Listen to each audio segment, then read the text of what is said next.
देख रहे हैं हमारा खास कार्यक्रम न्यूज पंच और मैं हूं आपके साथ कृतिका, जहां न्यूज पंच पे खबरें सिर्फ खबर नहीं रह जाती बल्कि पावरफुल इंपैक्ट के साथ आप सभी के सामने रखी जाती है। और न्यूज पंच में हर खबर की तह तक जाया जाता है और यहाँ प्रेजेंटेशन का मिलता है एक नया अंदाज। फिर चाहे वो खबर देश से जुड़ी हो या फिर दुनिया से, राजनीति की हो या फिर अर्थव्यवस्था की या फिर आम आदमी से जुड़ी हुई, और खबर से जुड़े हुए हर एक पहलू को पहुंचाने के साथ साथ ग्राउंड पर मौजूद अपने रिपोर्टर से भी जानते हैं खबर से जुड़ा हुआ एक एक अपडेट। तो चलिए शुरुआत करते हैं न्यूज पंच की प्रमुख खबरों के साथ और नजर डालते हैं टॉप लाइन्स पर।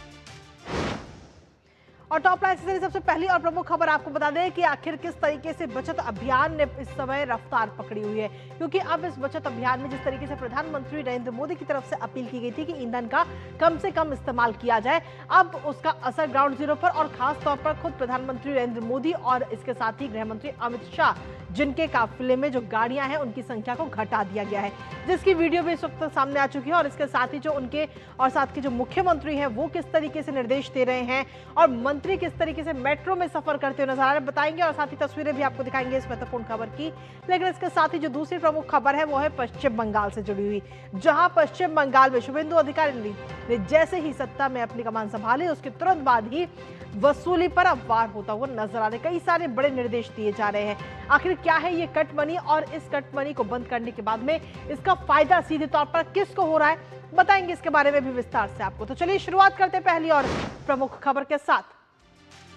तो पहली और प्रमुख खबर के साथ आपको बता दें कि जहां मिडिल ईस्ट संकट के बीच में प्रधानमंत्री नरेंद्र मोदी ने सभी देशवासियों से पेट्रोल डीजल की बचत करने को कहा था, जिस पर अब तेजी के साथ अमल किया जा रहा है। खुद प्रधानमंत्री नरेंद्र मोदी और गृह मंत्री अमित शाह इसको लेकर कड़े कदम उठाए और अपने काफिले के वाहनों को कम करने का फैसला किया है, जिसकी एक तस्वीर भी आपको दिखा रहे हैं, जब गृह मंत्री अमित शाह के काफिले में जो गाड़ियां हैं उनकी संख्या कम हुई। तो वहीं प्रधानमंत्री की इस अपील पर जो राज्यों के मुख्यमंत्री हैं और जो मंत्री हैं वो भी अमल कर रहे हैं।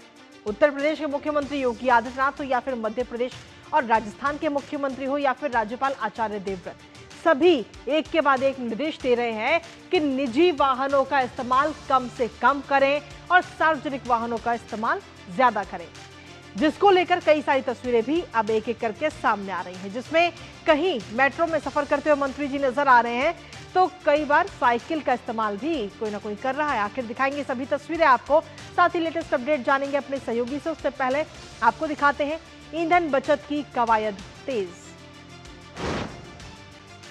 तो जी हाँ, ईंधन बचत की जो कवायद है वो इस समय तेज हो चुकी है। अमित शाह का ये काफिला इस समय हम आपको दिखा रहे हैं, जिसमें काफिले का जो आकार है, जो संख्या है गाड़ियों की, वो इस समय घटा दी गई। आधे से भी कम वाहन इस समय आप काफिले में देख पा रहे हैं। गृह मंत्री अमित शाह का ये काफिला है जिसकी वीडियो इस समय काफी तेजी के साथ वायरल हो रही है। प्रधानमंत्री नरेंद्र मोदी की तरफ से जब अपील की गई तो उस अपील के बाद में ये असर दिख रहा है और गृह मंत्री के काफिले में जो गाड़ियों की संख्या है उसको इस समय कम कर दिया गया है।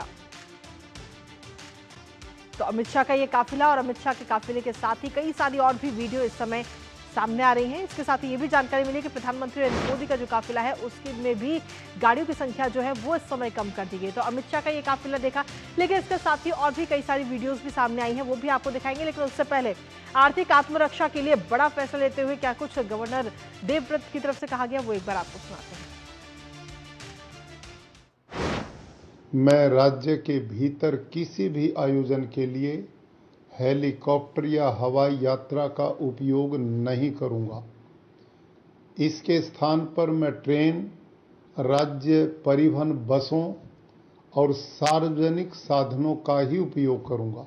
राज्यपाल के रूप में प्राप्त Z+ सुरक्षा के काफिले को दरकिनार करते हुए मैंने निर्णय लिया है कि अब मेरे काफिले में न्यूनतम गाड़ियां ही रहेंगी।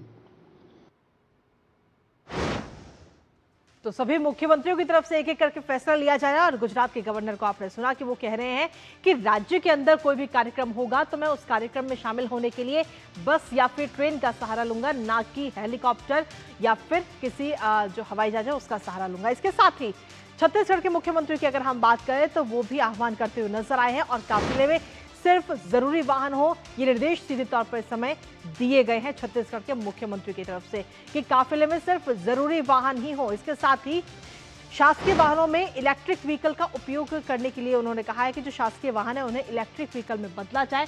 संसाधनों को कम से कम इस्तेमाल करने की बात उनकी तरफ से की गई।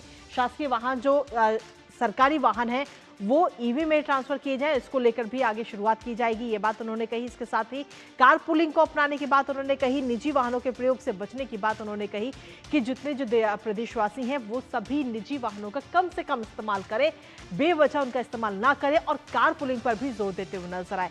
इसके साथ ही उन्होंने ये भी कहा कि ये छोटे छोटे जो बदलाव हैं वो एक बड़ा बदलाव ला सकते हैं। आपकी छोटी आदतें, नेशन फर्स्ट का उन्होंने जिक्र किया। उन्होंने कहा कि नेशन फर्स्ट की भावना के साथ ईंधन संरक्षण करना है हम सभी को। तो ऐसे में सभी जो मुख्यमंत्री हैं वो एक एक करके सभी प्रदेशवासियों से अपील करते हुए नजर आ रहे हैं कि आप सार्वजनिक वाहनों का इस्तेमाल करें। और इसके साथ ही जो मंत्री, जो कैबिनेट के मंत्री हैं उनके, वो भी कहीं ना कहीं सार्वजनिक वाहनों का इस्तेमाल करते हुए नजर आए। उसकी एक तस्वीर आपको दिखाते हैं इस समय। ये 3 तस्वीरें हैं। पहली तस्वीर आप देख रहे हैं कि दिल्ली सरकार में जो मंत्री हैं आशीष सूद, शिक्षा मंत्री हैं, जो मेट्रो का इस्तेमाल करते हुए नजर आए। दूसरी तस्वीर आप देख रहे हैं केंद्रीय मंत्री रामदास अठावले की, जिन्होंने मुंबई में मेट्रो का इस्तेमाल किया और अपने दफ्तर पहुंचते हैं। और तीसरी तस्वीर कपिल मिश्रा, जो कि दिल्ली सरकार में मंत्री हैं और वो भी मेट्रो का इस्तेमाल करते हुए नजर आ रहे हैं। तो देखिए, दिल्ली सरकार के जो मंत्री हैं और साथ ही जो केंद्रीय मंत्री हैं रामदास अठावले, वो कहीं ना कहीं मेट्रो का इस्तेमाल करते हुए और जो सार्वजनिक वाहन है उनका इस्तेमाल करते हुए समय नजर आ रहे हैं। तो मेट्रो से सफर, मंत्री अपना जो काफिला है, जो उनकी पर्सनल गाड़ियां हैं उनको छोड़ करके मेट्रो में सफर कर रहे हैं। जो आम लोग हैं उनके साथ में ये सफर करते हुए नजर आ रहे हैं। इसके साथ ही ये 3 तस्वीरें और कि किस तरीके से प्रधानमंत्री नरेंद्र मोदी की अपील का असर इस समय नजर आ रहा है। क्योंकि पहली तस्वीर में आपको दिखा रहे हैं बिहार के मुख्यमंत्री सम्राट चौधरी, जो कि इलेक्ट्रिक व्हीकल में कहीं ना कहीं नजर आए हैं और एक कार्यक्रम में शामिल होने के लिए वो इलेक्ट्रिक व्हीकल में पहुंचे थे। दूसरी तस्वीर आशीष सूद की, दिल्ली के मंत्री हैं और ऐसे में ई रिक्शा से वो चलते हुए नजर आए, क्योंकि पहले मेट्रो में उन्होंने सफर किया और मेट्रो से उतरने के बाद में ई रिक्शा का सहारा लेते हुए वो एक स्कूल उन्हें जाना था, उस स्कूल में पहुंचे हैं। और इसके साथ ही तीसरी तस्वीर आप देख रहे हैं, जो हाईकोर्ट के जज हैं द्वारकाधीश बंसल, जो कि साइकिल से अपने हाईकोर्ट यानी कि अपने दफ्तर पहुंचते हैं और उनके साथ में जो उनके सुरक्षा कर्मी हैं वो भी साइकिल चलाते हुए इस समय नजर आ रहे। तो फिटनेस का भी ये मंत्र इस समय दिया गया है साइकिल के जरिए। तो ऐसे में देश की जनता की अगर हम बात करें, तो बात रही मंत्रियों की, लेकिन अगर देश की जनता की बात करें तो देश की जनता से पेट्रोल डीजल की खपत कम करने और पब्लिक ट्रांसपोर्ट में सफर करने की प्रधानमंत्री की अपील का बड़े पैमाने पर समर्थन भी हो रहा है। झारखंड की तस्वीर आपको दिखाते हैं, जहां झारखंड के गिरिडीह की स्थानीय महिलाओं ने प्रधानमंत्री नरेंद्र मोदी की इस अपील का स्वागत किस तरीके से किया है वो आपको सुनाते हैं। आज इस वॉर के टाइम पे हमें फॉरेन एक्सचेंज रिजर्व को बचाना है ताकि डॉलर पे प्रभाव कम पड़े।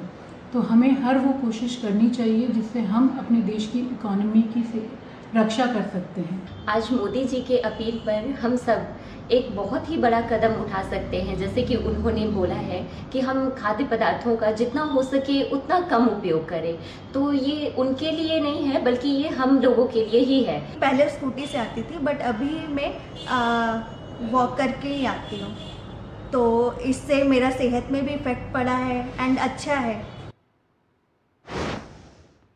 तो प्रधानमंत्री नरेंद्र मोदी की अपील का इस वक्त सीधा असर कहीं ना कहीं नजर आ रहा है ग्राउंड पर, और इसी पर ताजा अपडेट ले लेते हैं। हमारे साथ में हमारे सहयोगी अनुज यादव इस वक्त जुड़ गए हैं, सीधा उनका रुख करेंगे। अनुज, कहते हैं कि अगर कोई भी बदलाव लाना है, चाहे वो छोटा हो या बड़ा हो, लेकिन उसकी शुरुआत खुद से करनी चाहिए। और ऐसे में खुद प्रधानमंत्री नरेंद्र मोदी या यूं कहे कि गृह मंत्री अमित शाह, दोनों के काफिले में जो वाहनों की संख्या है उसे काफी कम कर दिया गया है इस समय, जिसकी तस्वीर भी इस समय हम अपने दर्शकों को दिखा रहे हैं। अनुज, देखिए, बिल्कुल कृतिका, प्रधानमंत्री नरेंद्र मोदी ने और गृह मंत्री अमित शाह ने एक बड़ा उदाहरण पेश किया है देश की जनता के सामने, और इसका सबसे बड़ा कारण भी है। सबसे बड़ा कारण है कि देखिए, निश्चित तौर पर क्योंकि अभी जो एक वैश्विक संकट चल रहा है पश्चिम एशिया का, ऐसे में देश के ऊपर कोई आर्थिक असर ना पड़े, उसका असर ना पड़े, ऐसे में उसकी तैयारियां अभी से शुरू करनी काफ़ी ज़रूरी थी, बहुत ज़रूरी थी।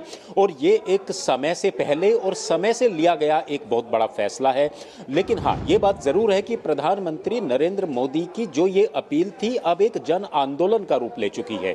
हमने देखा कि कई मुख्यमंत्री, राज्यपाल, जो हाईकोर्ट के जज हैं, मंत्री हैं राज्य सरकारों के अंदर, उन लोगों ने किस तरीके से फैसले लिए हैं पब्लिक ट्रांसपोर्ट का उपयोग करने के लिए या अपने काफिले की गाड़ियों को कम करने का। निश्चित तौर पर आने वाले समय के अंदर ये सिलसिला लगातार जारी रहेगा।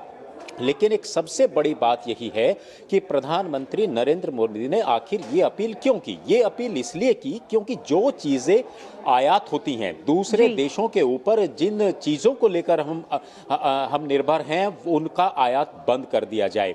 और हमारे पास क्योंकि वैकल्पिक साधन है, हम जानते हैं कि पेट्रोल डीजल के अलावा आज देश के अंदर इलेक्ट्रिक गाड़ियां काफी तादाद में उनकी मैन्युफैक्चरिंग हो रही है। चाहे हम दोपहिया वाहनों की बात करें, 4 व्हीलर्स की बात करें, यहाँ की जो बसें हैं दिल्ली के अंदर तो आप देखिए इलेक्ट्रिक बसें चलती हैं, बड़े बड़े ट्रक हैं वो इलेक्ट्रिक ट्रक हैं। तो ऐसे में वैकल्पिक साधन है। और दूसरी सबसे बड़ी बात है कि देश को विकसित बनाना है, आत्मनिर्भर बनाने के लिए तो प्रधानमंत्री नरेंद्र मोदी पहले ही इस बात को कह चुके थे कि पेट्रोल डीजल जैसे जितने भी ये ईंधन है इनको धीरे धीरे फेज आउट करना है। लेकिन आज क्योंकि वैश्विक चुनौती हमारे सामने बनी हुई है, ऐसे में उसका असर ना देखने को मिले तो निश्चित तौर पर एक तरीके से हम इसको कह सकते हैं आर्थिक सुरक्षा का फैसला प्रधानमंत्री नरेंद्र मोदी ने लिया है और राष्ट्रीय जिम्मेदारी को निभाने का वक्त इस समय सभी लोगों का है। तो इसलिए बार बार हम इस बात को कह रहे हैं कि जन आंदोलन का रूप बन चुका है। और ये एक सबसे बड़ी बात यही है इस देश की, भारत देश की, कि जब भी कोई वैश्विक चुनौती, वैश्विक संकट खड़ा होता है तो ऐसे में भारत, पूरा भारत एक साथ खड़ा हुआ नजर आता है उससे निपटने के लिए। और कोरोना कोविड उसका सबसे बड़ा उदाहरण रहा है। कृतिका बिल्कुल, और कहीं ना कहीं जैसा आपने बताया कि ये भी अब एक जन आंदोलन का रूप लेता हुआ नजर आ रहा है। ये तो बात रही मंत्रियों की, लेकिन इसके साथ ही क्योंकि आप एक संवाददाता है, ग्राउंड जीरो पर आप जाते हैं, तमाम लोगों से भी आपने बात की होगी, तो प्रधानमंत्री की अपील का जो आम जन है उन पर किस तरीके का असर पड़ता हुआ इस समय नजर आ रहा है? खासतौर पर वो लोग जो अपने निजी वाहनों से हर रोज ऑफिस पहुंचते हैं, बच्चों को स्कूल छोड़ते हैं, उन पर किस तरीके का असर है? अनुज देखिए कृतिका, हम पिछले 2-3 दिन से ये आपस में डिस्कस करते हैं, चर्चा करते हैं, क्योंकि दिल्ली एनसीआर के चारों तरफ जितने भी बॉर्डर हैं वहां से जो ट्रैफिक आता है, पिछले 2 दिन से अगर खासतौर से देखें, आप भी नोएडा से आती हैं, अगर इसको देखें तो एक ट्रैफिक मूवमेंट में कमी तो देखने को जरूर मिली है। और ये बात भी बिल्कुल सही है कि प्रधानमंत्री नरेंद्र मोदी की अपील का लोगों पर किस कदर एक तरीके से असर पड़ता है वो इन बातों से दिखाई देता है। हम लोग हैं, जितने भी आसपास के ऑफिस के लोग हैं, वो कारपूल के माध्यम से शेयरिंग करके आते हैं, पब्लिक ट्रांसपोर्ट का लोग ज्यादा यूज कर रहे हैं। और दिल्ली एनसीआर जैसे शहरों को तो छोड़िए, अब आप किसी भी राज्य के अंदर जाइए, पब्लिक ट्रांसपोर्ट की जो व्यवस्थाएं हैं, सुविधाएं हैं, वो बेहतर हुई हैं। आज आपको गांवों में जो है एसी बस चलते हुई दिखाई देती हैं, इलेक्ट्रिक बस चलते हुई दिखाई देती हैं। तो एक बड़ा बदलाव पूरे देश के अंदर तो आधारभूत ढांचे को मजबूत करते हुए आया ही है। इसीलिए हम बार बार कहते हैं कि पेट्रोल डीजल या बाकी जो और चीजें एलपीजी, उनके आज वैकल्पिक साधन देश के अंदर मौजूद हैं, व्यवस्थाएं मौजूद हैं, तो लोग ज्यादा से ज्यादा उनका उपयोग करें। और दूसरी सबसे बड़ी बात है, ये तो सिर्फ एक अपील की गई है, किसी के ऊपर बाध्यता नहीं है, लेकिन हाँ निश्चित तौर पर ऐसे समय में राष्ट्रीय जिम्मेदारी का एहसास हर व्यक्ति को हो, हर नागरिक को हो, ये एक सबसे बड़ी बात है जिसका असर होता हुआ दिखाई दे रहा है। बिल्कुल, क्योंकि इससे पहले भी अगर हम देखें तो प्रधानमंत्री नरेंद्र मोदी ने जब जब देशवासियों से अपील की है कि आप वोकल फॉर लोकल को बढ़ावा दीजिए, जो आपके निजी उत्पाद अगर आपके आसपास में कोई बना रहा है, फिर चाहे वो त्योहारों पर रंग गुलाल की बात हो या फिर दिवाली पर मिट्टी के दियों की बात हो, वो भी एक जन आंदोलन बनते हुए नजर आए थे, जिससे कहीं ना कहीं जो हमारी आर्थिक व्यवस्था है वो काफी और मजबूत हुई थी। लेकिन इस बार जो ये अपील की गई है, इसका भी कहीं ना कहीं असर ग्राउंड जीरो पर तो अब नजर आ ही रहा है, जन आंदोलन बन गया है, लेकिन वैश्विक स्तर पर अगर हम देखें या आर्थिक स्तर पर अगर हम देखें तो उस पर भी नजर जल्द आएगा। देखिए सबसे बड़ी बात कृतिका यही है कि जिस तरीके से अपील लगातार पिछले वर्षों में भी की जाती रही, देश को आत्मनिर्भर बनाने के लिए, देश को आर्थिक रूप से मजबूत बनाने के लिए, दुनिया की तीसरी अर्थव्यवस्था बनाने के लिए, इसके पीछे कारण क्या था? इसके पीछे सबसे बड़ा कारण है कि जो हमारा विदेशी मुद्रा भंडार है वो ज्यादा खर्च ना हो, देश का जो आयात, देश में आयात होता है, आयात कम हो और निर्यात ज्यादा हो। तो सबसे बड़ी बात यही है, विकसित भारत आखिर हम कैसे बनेंगे 2047 तक? वो तभी बने जब आयात कम होगा और निर्यात ज्यादा होगा, मैन्युफैक्चरिंग ज्यादा होगी, उत्पादन ज्यादा होगा। और हमने पिछले कई वर्षों में देखा है कि देश किस तरीके से लगातार आत्मनिर्भर बनता जा रहा है, देश के अंदर उत्पादन लगातार बढ़ता जा रहा है, खाद्यान्न का तो रिकॉर्ड उत्पादन देखने को मिल रहा है। आज हम दुनिया को, कई देशों को हम जो है खाद्यान्न का आज हम निर्यात कर रहे हैं। ऐसे में आने वाले समय में ऊर्जा के भी निश्चित तौर पर ऊर्जा के क्षेत्र में हम आगे बढ़ेंगे और जो वैकल्पिक जो दूसरी चीजें हैं उनको अपनाएंगे। सोलर ऊर्जा के क्षेत्र में आज भारत बहुत तेजी से आगे बढ़ रहा है। इलेक्ट्रिक गाड़ियों के, हाइड्रोजन गाड़ियां देश के अंदर आज आ चुकी हैं। तो निश्चित तौर पर जो ऊर्जा के संरक्षण की जो लगातार बात की जाती है वो तो देश लगातार कर ही रहा है, लेकिन अब हमें आने वाले समय की चुनौतियों को देखते हुए एक तरीके से बदलाव करना है और देश उसके लिए बिल्कुल पूरी तरीके से तैयार है। कृतिका, बहुत बहुत शुक्रिया अनुज, तमाम जानकारी हमारे साथ साझा करने के लिए, इस महत्वपूर्ण खबर से जुड़ी हुई। और इसी के साथ चलिए अब रुक करते हैं हमारी अगली महत्वपूर्ण खबर का, जो है पश्चिम बंगाल से, जहां पश्चिम बंगाल में आपको बता दें कि हाल ही में सत्ता परिवर्तन हुआ है, जिसके बाद अब जमीनी स्तर पर इसका बड़ा असर भी दिख रहा है। भ्रष्टाचार से लेकर घुसपैठियों तक सभी पर एक्शन हो रहा है और इन सब के बीच में ट्रक चालकों और साथ ही लोरी मालिकों को अवैध वसूली से बड़ी राहत मिलनी भी इस समय शुरू हो चुकी है। दरअसल ममता बनर्जी की जब सरकार थी तो उनके शासन में हाईवे के बाहर भी ट्रक चालकों को कट मनी देनी पड़ती थी और कुछ इलाकों की अगर हम बात करें तो वहां पर 100 से लेकर के 1000 रुपए तक की वसूली की जाती थी। लेकिन अब इसको लेकर बड़ा एक्शन लिया गया शुभेंदु सरकार की तरफ से। मुख्यमंत्री शुभेंदु अधिकारी ने इस मामले में सख्त कदम उठाते हुए अवैध टोल टैक्स और ड्रॉप गेट बंद करने का निर्देश दे दिया है, जिसको लेकर मुख्य सचिव मनोज कुमार अग्रवाल ने गाइडलाइन भी जारी की है, जिसमें बिना सरकारी अनुमति के चल रहे सभी टोल गेट्स को तुरंत बंद करने का ये आदेश दिया गया। जानेंगे लेटेस्ट अपडेट अपने सहयोगी सौरभ से, लेकिन उससे पहले आपको दिखाते हैं बंगाल में अवैध वसूली का खात्मा। तो जी हां, बंगाल में अवैध वसूली का खात्मा इस समय होता हुआ नजर आ रहा है और इसका ग्राउंड पर परिवर्तन जो हुआ है उसका सीधा असर ट्रक चालकों को अवैध वसूली से ये बड़ी राहत इस समय मिल रही है और जो अवैध वसूली की जाती थी वो अब खत्म की जा रही है। ममता सरकार में ये अवैध वसूली होती थी, जिसकी तस्वीरें भी इस समय हम आपको दिखा रहे हैं कि किस तरीके से कट मनी के नाम पर ये वसूली की जाती थी बिना किसी सरकारी स्टाम्प के। लेकिन अब बिना रसीद के ही ये उगाही होती थी और ट्रक एसोसिएशन की तरफ से तमाम दावे भी इसको लेकर किए गए कि जिले में प्रवेश करने पर ये पैसा देना पड़ता था, जिसमें अलग अलग रेट डिसाइडेड थे। 100 से लेकर के 1000 रुपए तक ये पैसे लिए जाते थे। लेकिन इसके साथ ही अवैध वसूली पर शिकंजा अब कहीं ना कहीं कसा जा रहा है। दरअसल आपको बता दें कि मुख्यमंत्री जो पश्चिम बंगाल के शुभेंदु अधिकारी, उनकी तरफ से ये बड़ा फैसला लिया गया है और शपथ लेते ही ये बड़ा आदेश इस समय जारी कर दिया गया है कि अवैध टोल टैक्स बंद करने के ये निर्देश इस समय दिए जा चुके हैं, जिसको लेकर मुख्य सचिव ने अपनी गाइडलाइन भी इस समय जारी कर दी है। अवैध वसूली और इसके साथ ही अगर हम देखें तो अवैध वसूली को केंद्र हटाने के निर्देश इस समय दे दिए गए हैं और साथ ही भविष्य में ये अवैध टोल केंद्र बिल्कुल ना बने, इस पर भी ध्यान देने की बात उनकी तरफ से कही गई है और सभी टोल केंद्रों की सूची जमा करने की बात कही गई है। और इसके साथ ही अगर हम देखें तो ट्रक ड्राइवर्स एसोसिएशन के जो नेता है सजल घोष, उन्होंने क्या कुछ कहा है इस पूरे मामले को लेकर, इस पूरी खबर को लेकर, एक बार आपको सुनाते हैं। ये सरकार का आने का पहले ये लूट तरस चलता रहा था।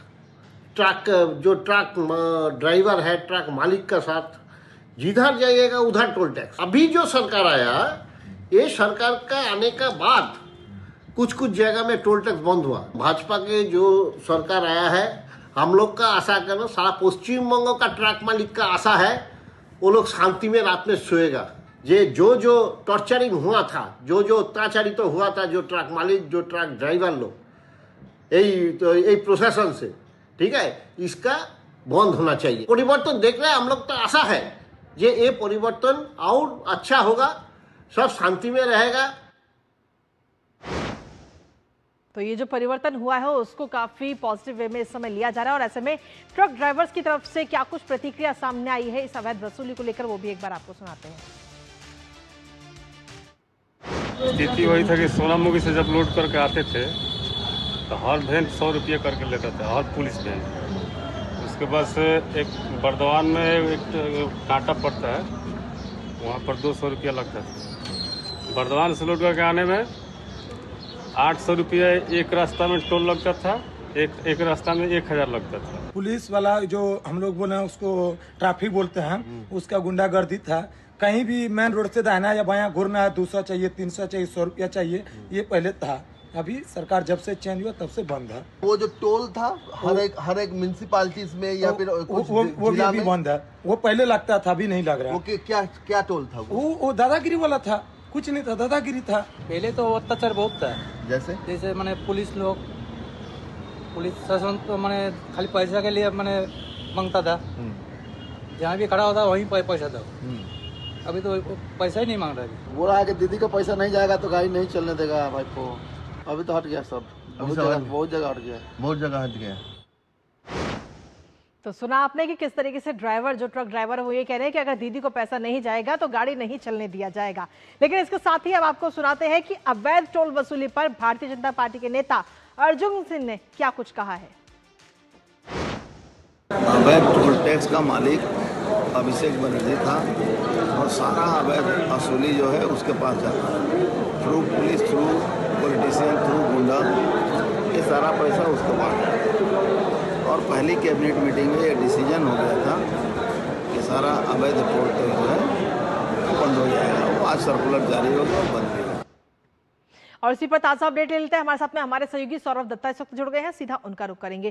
सौरभ, एक समय में अवैध वसूली होती थी जिससे ट्रक ड्राइवर्स जो हैं वो बेहद परेशान थे, लेकिन आज आप खुद ट्रक ड्राइवर्स के बीच में पहुंचे, उनसे उनकी आपबीती सुनी और जाना कि पहले वो कितने परेशान थे और अब कितनी राहत उन्हें मिल रही है। सौरभ। कृतिका, देखिए, तृणमूल सरकार का नाम ही यहाँ पे पड़ गया था तोलामूल सरकार, यानी तोलाबाजी, यानी वसूली की सरकार जी। जैसे हफ्ता वसूली होता है वैसे सड़कों पर वसूली की सरकार बन गई थी। हर नुक्कड़ पर, हर चौराहे पर जो स्टेट हाईवे है, जो नेशनल हाईवे है, उनमें टोल टैक्स लिया जाता है। माना जाता है कि सड़कों के मेंटेनेंस के लिए, हाईवे की मेंटेनेंस के लिए वो पैसा लगता है, देना पड़ता है, जो वो हाईवे यूज करते हैं।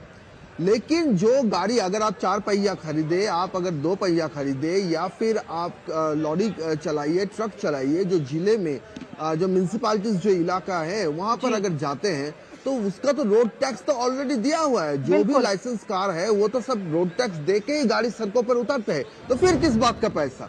तो इसका जवाब नहीं मिलता था। तो कहीं पे आइनुल हक के नाम के पर्चा कटता था, कहीं पर नासिर के नाम पर पर्चा काटता था, तो कहीं पर मनीदीपा इंटरप्राइज के नाम पर पर्चा काटता था। और ये बीरभूम से लेकर बांकुड़ा, पहाड़ से लेकर जंगलमहल, हर जगह पर ये व्यवस्था कायम हुआ था।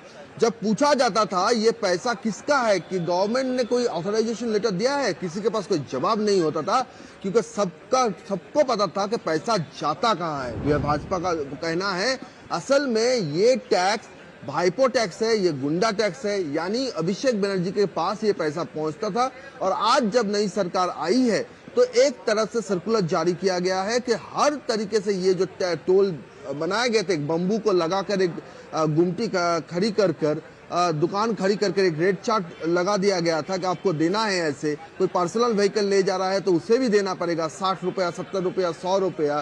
तो ये सब जो बातें थी वो अब खात्मा हुआ है और इसी की खुशी है हर एक जनता के बीच, जो गाड़ी से या फिर जो लॉरी ड्राइवर है वो जो सड़कों पर उतरते हैं रोजी रोटी के लिए, पापी पेट के लिए, उनका कहना था कि ये देते देते उनके पास कुछ बचता नहीं था। एक तो है कि ये उन्होंने एक जो लॉरी ड्राइवर का जो काम, वो काम छोड़कर दूसरे स्टेट में चले गए थे इसके जरिए।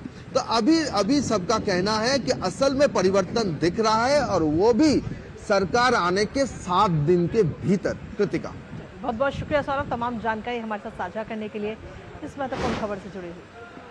तो सीधे तौर पर पश्चिम बंगाल में जो सत्ता परिवर्तन हुआ उसका असर अब ग्राउंड जीरो पर नजर भी आ रहा है और मात्र 7 दिन के अंदर कई सारे ऐसे कड़े कदम इस समय उठाए जा रहे हैं, जैसे कि अवैध वसूली पर रोक लगाना, भ्रष्टाचार और साथ ही घुसपैठियों के खिलाफ कड़े कदम उठाना। नजर इस खबर पर लगातार बनी रहेगी, लेकिन इसी के साथ फिलहाल न्यूज पर से मुझे और हमारी पूरी टीम को दीजिए अनुमति। कल सुबह 10:30 बजे फिर होगी मुलाकात, तब तक के लिए नमस्कार।